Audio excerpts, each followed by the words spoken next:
प्रतिदिन संध्या 7टारे गोटे पुओ बस स्टॉप को आसुला किंतु से केबे बस चढ़ू नथुला। लोक मैंने ताको पागल बोली भाबुतिले। तापर गोटे दिन कई जन ताको पचारले तमे एटिकी प्रतिदिन क्या अपेक्षा करे आसछ, किंतु पिलाटी जो उत्तर देथिला से उत्तर समस्त चुप हो जाते। प्रतिदिन संध्या 7टारे गोटे छोट बस स्टॉप को गोटे पुओ आसुला, समान स्थान समान बेंच समान समय एवं सबुठारु अद्भुत कथा है लोक मैंने प्राय प्रत्येक बस दे जाउथवा चढ़ुले और ओह्लाउले किंतु सही पुओ से केबे बस चढ़ू नथुला। से केवल चुपचाप बसुला, केतेबेले रास्ता को देखुला तो केतेबेले निज घंटा को देखुला एवं ठीक 8टारे से उठिकी चली जाउथुला। प्रथमे लोक मैंने तो ध्यान दौनते, तापर किछि दिन पर बस स्टॉप रे थिबा चाहा दुकान पचारे पुओ तुम एठाकी प्रतिदिन कहीं आसुच आ क्या अपेक्षा करछ बोधे। पिलाटी हसी कहला हाँ एक व्यक्ति जी आउ केबे एठाक आसीबो नहीं।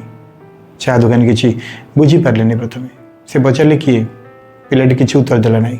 से केवल घंटा को चाहिए चुप हो रहीगला। परदिन समान घटना घटला। पिलाटी 7टारे आसला एवं 8टारे चलीगला। परदिन ता परदिन एमती चलला। लोकों कौतूहल बढ़ुला। गोटे दिन जड़े वयस्क व्यक्ति पछे पछे जावाक निष्पत्ति नेले। पिलाटी बस स्टॉप रू उठी गोटे पुराना रास्तार चलीगला। से एक छोट घर सामने अटकीगला। से द्वार खोलिला एवं घर भीतर को गला एवं कांथरे थिबा एक चित्र सम्मुखरे बसीगला। वृद्ध व्यक्ति किछि दूर रे ठिया होई देखुथिले। किछि समय पर से देखिले सेही चित्रटी पुओटीर मांकर थिला एवं चित्र तले गोटे तारीख लिखा होइथिला। तारीखटी ठीक 30 वर्ष तलर। परदिन वृद्ध व्यक्ति पुओटी को पचारे से कौन तुम माँ? पुओटी मुंड नई मन दुखरे कहला से 3 वर्ष पूर्व छाड़ी चली जाइछंती। वृद्ध व्यक्ति पचारे तेबे तुम प्रतिदिन बस स्टॉप को कहीं आस? पुओटी किसी सेकेंड नीरव रहा। तापर कहला कारण मु शेष थर सेठारे जीवार देखीली। 3 वर्ष पूर्वे माँ कौन जगह को जीवा समय कहते मु आज संध्यार ये फेरबी और ये अपेक्षा करूँ। पुओटी कौन पर गोटे रागी था कहला मु तुमको अपेक्षा करें माँ चली जाते किंतु से फेरिले नहीं। बाटर एक एक्सीडेंट होता ता माँ चली जाइए।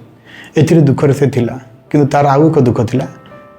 ता माँ तार शेष कथार ठीक भाव उत्तर दे नथिले। बुढ़ा लोकटी पचारा तुम्हें जान जो से फेर ना? पुओटी हसिला कहला हाँ मुझे जाने।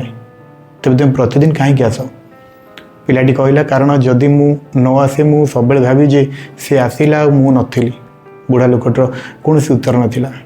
से दिन पर पुओटी पुणी प्रतिदिन आसिया आरंभ कला किंतु गोटे दिन से संध्या 7टारे आसलानी। 7:15 7:30 एमती 8टा बाजिगला। चाह दुकानी रास्ता को चाह रही थी। लोक मैंने भाविया लगिले जे हुए तो सी आउ आसबनी एवं अपेक्षा करिया बंद कर देछि। परदिन संध्यारे से मध्य आसलानी। तापर पुणी थे से तृतीय दिन आसलानी। एमती चतुर्थ दिन आसलानी। से पुओ ता परदिन बस स्टॉप को आसला एवं ता हाथ में गोटे छोट बैग थिला। चाह दुकानी पचारे तुम कौटा को जाऊच? पुओटी कहला मु 3 वर्ष धरी मो माँ अपेक्षा करी। एवं मुझे स्वप्न पूरण करने जाऊँगी। परिणाम यह है जे माँ सब चाहूले जे से अन्य सहर को जाई पाठ पढ़ी निज जीवन गढ़ किंतु माँ मृत्यु पर से सबकि परित्याग कर देते। एवं से निष्पत्ति नहीं से जीवन को अटकई माँ स्वप्न को फेरई आणवे। से निश्चित भाव में माँ अपूर्ण स्वप्न को पूर्ण करेंगे। बस आसला। पुओटी बस चढ़ला किंतु चढ़िया पूर्व से बस स्टॉप को आउ थे पछक चाहिला और धीरे धीरे कहला माँ मु आज मो अपेक्षा करके आसनी मु आज आग को बढ़िया को जाऊँगी। बस चलीगला। चाह दुकानी दूर से चाह रही हुए तो से दिन प्रथम थर पर से बस स्टॉप रे कहार अपेक्षार अंत घटिला। बेले बेले आम कहार फेरवाई अपेक्षा करी आमर जीवन को अटकाई देऊ। जिते बड़े हुए तो से व्यक्ति चाहती कि आम अपेक्षा न करी आम स्वप्न पूरण करूँ। कारण प्रेमर अर्थ सब क्या धरी रखा नहीं। प्रकृत प्रेम हूँ से हराई सारा पर स्वप्न को पूरा करवा।